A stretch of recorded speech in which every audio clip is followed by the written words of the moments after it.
ในวันที่2กรกฎาคม2019นี้อยู่ที่กองพลที่5ได้จัดตั้งกองประชุมสรุปถอดถอนบทเรียนและเผยแพร่เสื่อมซึมนิติกรรมเวียกงานประกันสังคมขึ้นโดยภายใต้การเป็นประธานของท่านพันเอกบุญทันมาบุษดีเลขาคณะพรรคหัวหน้าการเมืองกองพลที่5มีคณะพรรคคณะบรรษาจากองค์การกรมกองแผนกการตลอดหอดพนักงานวิชาเฉพาะที่เกี่ยวข้องเข้าร่วม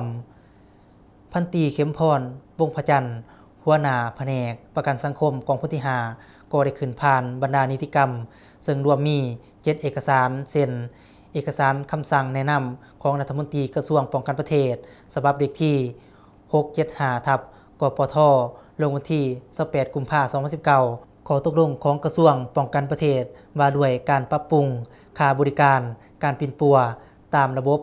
ประกันสังคมกองทัพฉบับเลขที่4517/กปทลงวันที่16พฤศจิกายน2018และเอกสารที่เกี่ยวข้องกับการจัดตั้งปฏิบัติกฎหมายว่าด้วยการประกันสังคมในเอกสารอื่นๆจากนั้นก็ยังได้ผ่านบทสรุปการจัดตั้งปฏิบัติเวียกงานในระยะผ่านมาก็คือศกปี2017-2018และทิศทางแผนการปี2019-2020จากนั้นผู้เข้าร่วมก็ได้พร้อมกันประกอบกับคิดความเห็นอย่างตรงไปตรงมาเพื่อพร้อมกันปรับปรุงแก้ไขปัญหาที่ยังคงค้างให้หมดไปแต่ละกล่าวโอกาสดังกล่าวประธานกองประชุมก็ได้ให้เกียรติโอลมซึ่งท่านได้เน้นหนักให้คณะพรรคคณะบรรษาแต่ละคันต้องเอาใจใส่กำแหน่งบรรดาเนื้อในเอกสารที่นำมาเผยแพร่ในครั้งนี้จงพร้อมกันนำเอาเนื้อในดังกล่าวไปจัดตั้งเสื่อมซึมให้พนักงานระบบภายในกรมกองของตนได้รับรู้เข้าใจอย่างทั่วถึงพร้อมเดียวกันนั้นพนักงานวิชาเฉพาะก็ต้องเคลื่อนไหวสีนำตามพระบทบาทของตน